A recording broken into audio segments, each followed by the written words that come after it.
Put a little bit of the rub, nigga, I gotta be safe. Let's get to the sports talk. Going down, Lonzo to Zion, J. Will. This is what Zion does so well, just rim running in transition and really that extra bounce and that explosion that he brings to a team. Look at that play. Like they're just getting out of his way. Yeah. What are you going to do? You going to get in the way of that train? There is no better show right now than Zion in the open floor. And then here he is again working hard on the offensive glass. He would get stuff done last night, but this was a close game. Look, they got 4 guys around him, Uncle Seth. 4 guys around him, not enough. He's going to play right through that contact. He's so quick off the floor.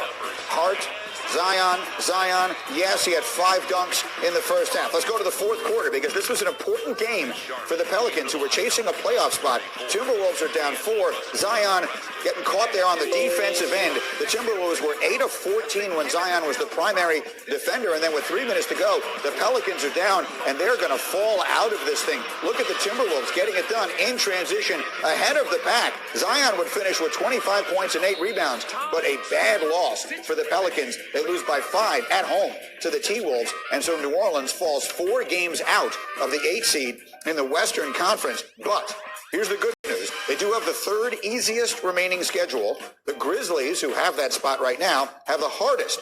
Our analytics, however, see Portland as the team most likely to grab.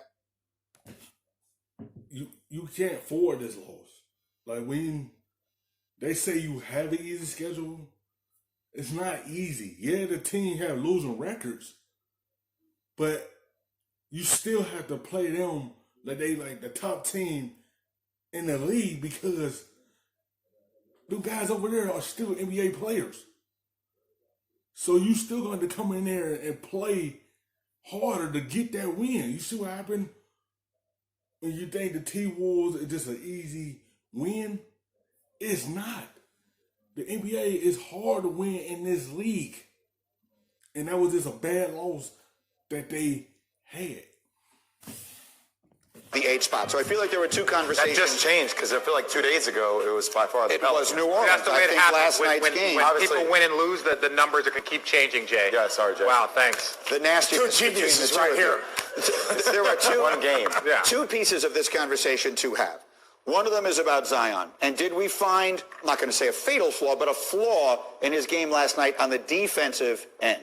Yes, the team scored 97 points in 33 minutes when Zion was on the court. And we're going to see it down in these tapes. Like, the pace of the game was so fast. It was at 117. And when Zion was off the court, it was at 101. But these are just effort plays. You have to stop the basketball. You're the only person in between your man and the rim. Once again, off of PNR. Just the lack of effort to get out to close out on Herman Gomez, who had 19 points last night. Once again, off of PNR, dribble handoff. Okay, here it comes. And just he's able to turn the corner. So I think there's still room for improvement.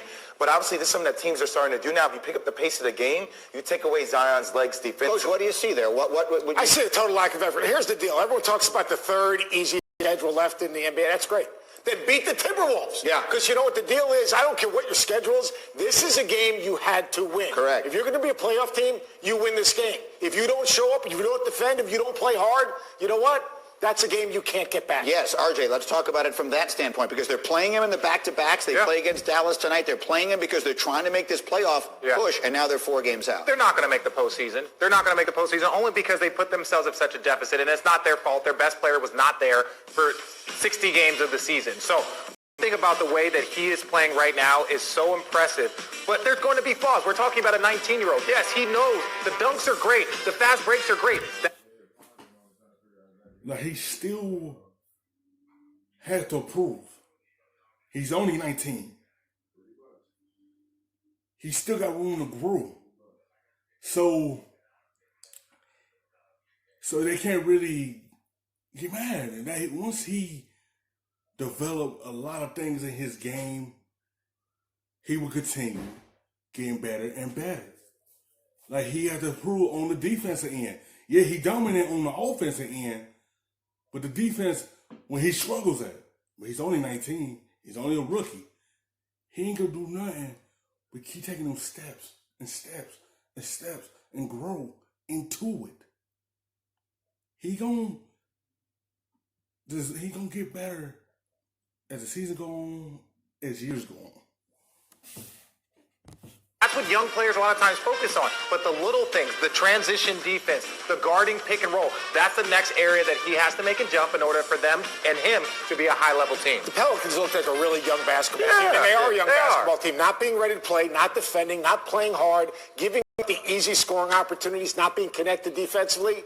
They didn't look like a playoff team. See, their future is extraordinarily bright with all those young guys, so that's not a problem. But it is for Jay and me because we have a bet with Jalen Rose. That's a dumb bet. That the Pelicans are going to make the playoffs. That's a stupid bet. You know what's really dumb? They were 2 games out. Literally 3 days ago, RJ. Like, they were on the verge. So these are games, it is fluid, but these are games that if they had won these games, it's about the way that Memphis has the fluid. hardest schedule, Those games are going to be leaking fluid. Feasible. So when Richard gets up in there and starts talking about things that, this definitely not happened, he has no idea. They're not going to make the postseason. Gentlemen, let's run the floor around some of the other. Hey, how about a guy who scored 51 last night, and his name is Caris LeVert, and they rallied, the Nets did, for an overtime win in Boston. RJ, thoughts? This man had 14 to start the fourth quarter. 17 to start the fourth quarter. Are you sure he had 17? I'm positive. Oh, okay, well, he had 17 points. How many games you watched last night? I watched all the games. Stop it. I watched all the games. They're all at the same time, Jay. Do your job. Good job, Karis. Good job, Karis. I'll be there tonight. I would like to apologize to Caris LeVert for the fact that we did not analyze his 51-point performance at all.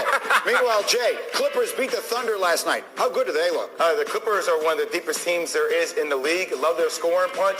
I know they barely beat the 76ers. People were worried about them, but look, this team will be ready when playoff time comes. And then Seth, Tim Duncan filled in for Greg Popovich as head coach last night and picked up his first coaching win, although technically it goes on Popovich's record. What'd you see from Tim Duncan? Tim Duncan being Tim Duncan, basically self-deprecating, giving everyone else the credit, being a great teammate, making fun of himself during the course of the game, saying, what did I do? I stood up and I talked to the officials. That's Tim Duncan.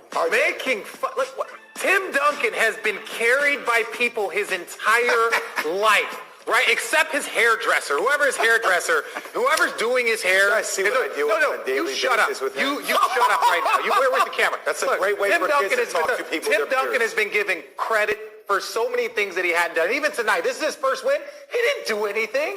This was Will. This was Becky Hammond. He said he just stood up and was running his mouth, and good things happened. So I am so mad. I know we're going 5 different with Allie, but wait.